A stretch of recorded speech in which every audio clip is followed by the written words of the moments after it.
नमस्कार दोस्तों, स्वागत है आप सबका। उम्मीद है आप सब लोग ठीक होंगे। दोस्तों, देश में जैसा अभी माहौल चल रहा है तो इस माहौल में दो तीन अच्छी खबरें निकल के आ रही हैं, वो मैं आपको बताना चाहूंगा।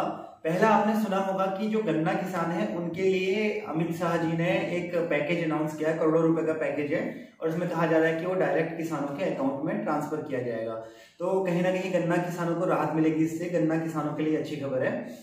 इसके बाद बात करते हैं दोस्तों, सुप्रीम कोर्ट ने एक ऑर्डर दिया है, एक आदेश दिया है। उसमें उन्होंने कहा है कि ये कोरोना महामारी के चलते जो भी बच्चे, जो बाल संरक्षण गृह में जो बच्चे थे जिनकी पढ़ाई बाधित हुई इस कोरोना के चक्कर में, उनकी पूरी एजुकेशन की व्यवस्था करनी पड़ेगी सरकार को। जो बाल संरक्षण जो संस्थाएं हैं उनके साथ मिलके कहा जा रहा है कि इस कोरोना की वजह से जहां पढ़ाई बाधित हुई है वहां पे सरकार को उनकी पढ़ाई का इंतजाम करना पड़ेगा। लाइक स्टेशनरी वगैरह उनको मुहैया करानी पड़ेगी। और बाल संरक्षण गृह से जो बच्चे अपने अभिभावकों के पास जा चुके थे, जो परिवारों के पास लौट चुके थे, उन बच्चों की पढ़ाई के लिए भी या तो 2,000 रुपए हर महीने देने पड़ेंगे सरकार को इन संस्थाओं के साथ मिलके, या फिर उनकी पढ़ाई की व्यवस्था करनी पड़ेगी।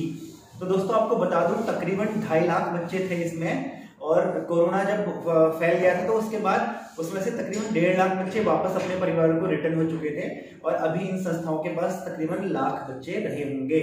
तो इनके लिए आदेश है, या तो इनकी व्यवस्था करनी इन्होंने, या फिर इनको 2,000 रुपए हर महीने बच्चों की पढ़ाई के लिए देना है। और हाँ, कहा जा रहा है कि जो 2,000 रुपए दिएंगे ये सिर्फ और सिर्फ पढ़ाई के लिए ही है।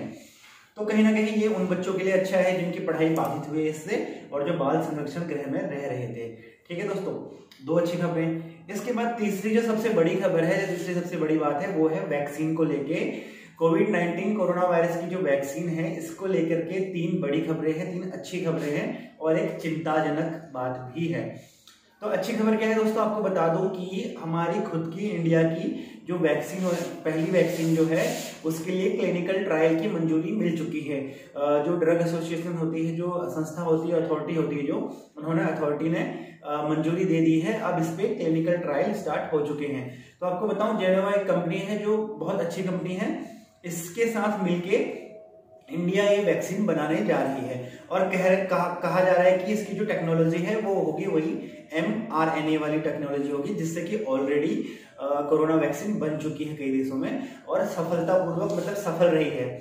और सबसे अच्छी बात ये कही जा रही है कि ये जो वैक्सीन बनेगी ये इसका दर कम पड़ेगा, कॉस्ट कम पड़ेगी, और दूसरा इसको मेंटेन करना बहुत आसान होगा। मेंटेन से मेरा मतलब है दोस्तों, इसको स्टोरेज करना आसान होगा। आपको बता दूं कि विश्व में जो अन्य दवाइयां बनी हैं, जो वैक्सीन बनी हैं, उनका स्टोरेज का खर्चा बहुत ज्यादा है। लास्ट टाइम मैं एक वीडियो देख रहा था जिसमें पाकिस्तान की न्यूज आ रही थी, जिसमें कहा जा रहा था कि वहां की जो पीएम है, जो वहां की गवर्नमेंट है, उसने डिनाई कर दिया है। उन्होंने कहा कि हम विदेश से वैक्सीन नहीं खरीद सकते। इसकी वजह ये थी कि उनके पास स्टोरेज का बंदोबस्त नहीं था, वो लोग स्टोरेज नहीं कर सकते। और स्टोरेज के लिए दोस्तों नॉर्मल जो रेफ्रिजरेटर हमारे घरों में होते हैं वो काम नहीं करेंगे। उसके लिए चाहिए डीप फ्रीजर्स टाइप की, जो टेम्परेचर को बहुत ज्यादा माइनस में ले जाए, तकरीबन 70, इतना माइनस टेम्परेचर इसके लिए चाहिए होता है मेंटेन करने के लिए।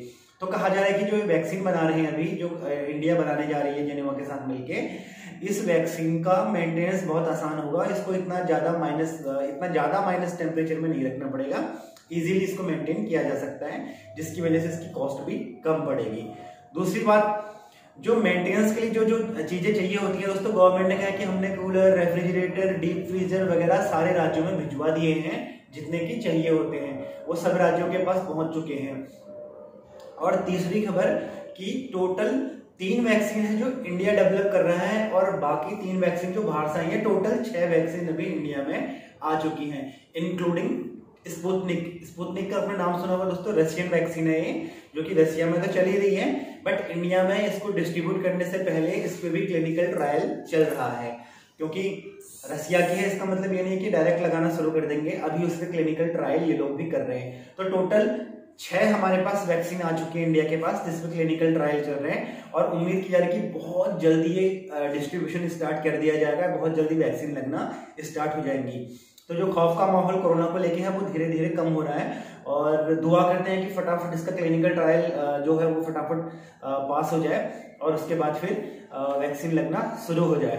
अब जो चिंता की बात कही जा रही थी, कि चिंता की बात इसमें ये है दोस्तों, गवर्नमेंट का कहना है कि ये जो पूरा सिस्टम है, जो वैक्सीन वगैरह लगाई जा रही है, ये है इम्यूनिटी बढ़ाने के लिए। तो दोस्तों इससे पहले जो जितने भी इम्यूनिटी बढ़ाने के लिए ट्रायल किए गए हैं या वैक्सीन वगैरह लगाई गई हैं, तो इसके पॉजिटिव रिजल्ट के साथ साथ कहीं ना कहीं प्रतिकूल असर भी दिखाई दिए हैं, कहीं ना कहीं नेगेटिव भी असर कहीं कहीं दिखाए गए हैं। तो इससे इस संभावना से इनकार नहीं किया जा सकता कि जब ये वैक्सीन लगाई जाएंगी, टीकाकरण होगा, तो उसके प्रतिकूल असर भी देखने को मिल सकते हैं। बट किसमें ज्यादातर ये असर देखने को मिलते हैं? छोटे बच्चों में और गर्भवती महिलाओं में।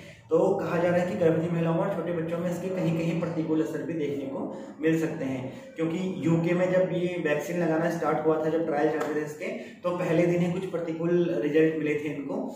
तो इस वजह से गवर्नमेंट कह रही है कि इससे डिनाई नहीं किया जा सकता है, इसलिए हमें प्रिपेयर रहना होगा, इसके लिए तैयारी करनी होगी कि जब वैक्सीन लगाएंगे तो बच्चों में या महिलाओं में, गर्भवती महिलाओं में इसके प्रतिकूल असर देखने को मिल सकते हैं। तो बाकी दोस्तों यही थी आज की वीडियो। कमेंट बॉक्स में प्लीज कमेंट करके बताइए आप क्या सोचते हैं इस बारे में। किसानों को जो पैकेज दिया है अमित शाह ने, जिसका अनाउंस किया है ट्विटर पे, तो ये क्या इनफ है? गन्ना किसानों के लिए इनफ है? गवर्नमेंट को और कुछ करना चाहिए? वैक्सीन के नजरिए से आप क्या सोचते हैं? और जो सुप्रीम कोर्ट ने बच्चों के लिए कहा है, इसके बारे में आपके क्या ख्याल है? प्लीज कमेंट बॉक्स में कमेंट करके बताइए। वीडियो को लाइक कीजिए, चैनल को सब्सक्राइब कीजिए और हाँ, बेल आइकन जरूर दबाइएगा। Thank you very much. फिर मिलते हैं। जय हिंद, जय भारत, नमस्कार।